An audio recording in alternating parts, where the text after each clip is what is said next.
Welcome back to Acadiana's Morning News, and we're joined in studio now by Corporal Paul Mouton from Lafayette Police. You know, you're just like our comfortable friend. We feel comfortable calling, waking you up, bothering you on the golf course, wherever you are. And we know when you're at the golf course, because that's when we want things to come up, and we call to interrupt. So yeah, we apologize. wait until you get there. Some people don't understand, but I'm on call 24 hours a day, 7 days a week, and my phone never stops. And it's just not y'all that call me. Oh, Everyone sure, calls me. And when there's traffic issues, like a grocery basket, like y'all was saying, I almost spit my water out. And and some of those news agencies live off of Facebook, and so everything's true on Facebook. Oh, yes, well, of course, dude. So I get a lot of questions like that, and some of them are good, some of them are information to be put out. On the other hand, some of it not so good. Wow. Yeah. Well, we brought you in. we were just curious. We know we obviously would cover these stories if there were some outstanding missing children stories. Luckily, we don't have that huge problem with it here. But back in 1983, President Reagan proclaimed May 25th every year as National Missing Children's Day, and each year the Department of Justice commemorates this day with a ceremony, really honoring all the law enforcement agencies, organizations, and individuals that come together every year to help protect kids. So how do we continue to curb this? I really feel like younger and younger kids know not to take not to take candy from a stranger, not to get in someone's car. Mm-hmm. Yet there are still issues, even here in Lafayette, my own Facebook neighborhood group says it's happened a couple times, just weird cars. What do you tell people to look out for? Well, what we tell people is, if it's suspicious, if it doesn't look right, doesn't feel right, you should have already called the police. You shouldn't be calling your neighbor, you shouldn't be calling your husband, your wife. Yeah. That information needs to be passed on to law enforcement as soon as possible. We have a lot of things in place. Obviously, the Amber Alert is a big deal, and putting information to all of our friends in law enforcement and also the community through media, and trying to get that information out as quick as possible and trying to locate that child.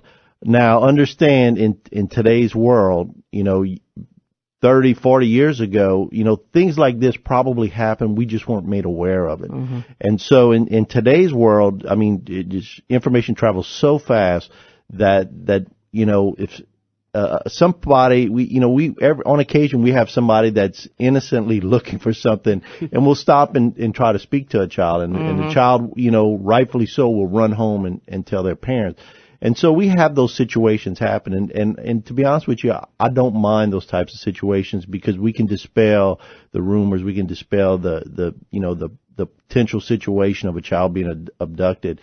And so that tells me that, we're still living at a heightened alert, and people are really, on their toes as to what happens on a regular basis. I think, I don't know if society has just changed, but I think about growing up. Look, when someone rang the doorbell, we all ran to the door, like, who's coming over? Yeah, we did too. Mama and Papa, y'all surprised us? Now in the world of cell phones, who's coming over. And when someone rings the doorbell, it's like, get the kids, let the dog out to scare whoever it is. It's just totally different. Are we kind of along the same lines with teaching kids, to be more wary? You hate to think that you have to teach your kids to be wary people, but is that why we're hearing less and less of it? I think I think people finally get it. Instead of scaring their children, they're having real conversations, real conversations about some of the evils in the world and things that can happen on a regular basis.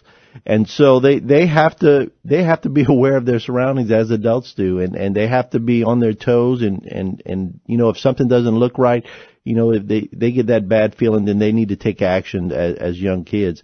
And so it's those real conversations, I think, that are happening all across America that are preventing a lot of these, potential situations from happening. With that being said, we had that time of year, summer. And some kids are going to be left at home because mom maybe can't afford this or that or whatever the case may be, or, dad can't afford it. He's the single dad. And, unfortunately, that's just the case. So we do have to have those conversations and let them know, And so, the big question every year is, what is the appropriate age that a child can stay home? And I think the key to it is the responsibility that you feel your child is. Normally, we'd look around 13 years of age. a little younger than that, a little too immature. Some of them are still immature at 13, but you have to make a choice as a parent if you feel that your child have rules in place. Or can they cook while you're not there? Right, yeah. Can they operate the stove? Internet usage. Do you want them on the internet at the time? You take that modem to you with work. They're not getting on the internet. That's a good point. So all that, you should have that spelt out on your refrigerator. Okay, when this child gets up in the morning, if someone does come to the door, what do you do? If the phone rings, how are you going to answer that phone? All those things have to be discussed with that child before you go to work, and test them. Call home. Okay, listen, I'm going to call and I'm going to hang up and I'm going to call again. Or, fortunately or not fortunately, a lot of kids have cell phones today, so parents can call them directly. And they see that it's them parents. And with caller ID, they see that it's their parents. So, all those conversations need to happen before the summer begins. And now we're at summer. If you haven't talked to your child and sat down and really had them understand of where and what they can do while you're away, then you need to have that. And I will say this, you kind of brought up a good point. I guess in my whole mind, I think about, someone really approaching a kid, saying, come with me. But gosh, you have Facebook and Twitter, and kids are getting younger and younger on it. They don't have to approach them that way. It's a quick text or an instant message, Well, and the only other thing I was going to add is I remember a report from years ago when we talked to Officer Brinke about this when he had done a report and how easily children are swayed, even if you've had these conversations multiple times. And he did a report basically where he, said, hey, I have a puppy. Do you want to see it? And in most cases, the child would just go right along with him. So just be aware that, even though you think your kids may or may not do that, maybe set up some of those scenarios like you're saying, Paul, about the idea of have somebody at work call them, and see what they'll tell somebody if they don't recognize that voice. That way they can understand. There is a group every so often you'll see either on YouTube and they go around and parents hire them and they basically put scenarios in place where they test their children. Wow. And unfortunately, probably more than 50% of the time their children fail. And so, it's scary, but, it has a lot to do with the way we raise our kids. We raise our kids innocent. We raise our kids to be trusting. But on the other hand, we need to make them understand that, there is evil in the world and that they need to be aware of that.